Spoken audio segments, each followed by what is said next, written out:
দ্বিতীয় দিনাৰ সাংস্কৃতিক অনুষ্ঠান আমি আৰম্ভ কৰিবলৈ লৈছোঁ।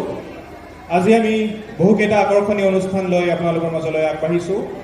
আশা কৰোঁ যেন শেষৰলৈকে আপোনালোকৰ সহায় সহযোগিতা আমি কামনা কৰিছোঁ।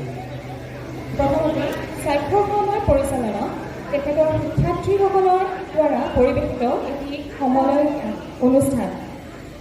ইয়াত কীবৰ্ড পূজাত ভাগ লৈছে এনৰিকা ভাৰদ্বাজ, ৰাক্ষিত দত্তা, শুভাংশু শৰ্মা, আন্তৰিক্ষ আয়ান, আদিত্ৰী কাশ্যপ, দেৱাংগনা কাশ্যপ আৰু আয়ান আদিত্য গৌতম। গীটাৰত ভাগ লৈছে তিয়াশা দে, চাউলিনা বৰুৱা আৰু চিত্ৰাংকনা শৰ্মা।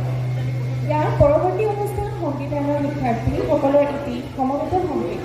আহকচোন আমি প্ৰথম অনুষ্ঠানটি উপভোগ কৰোঁ।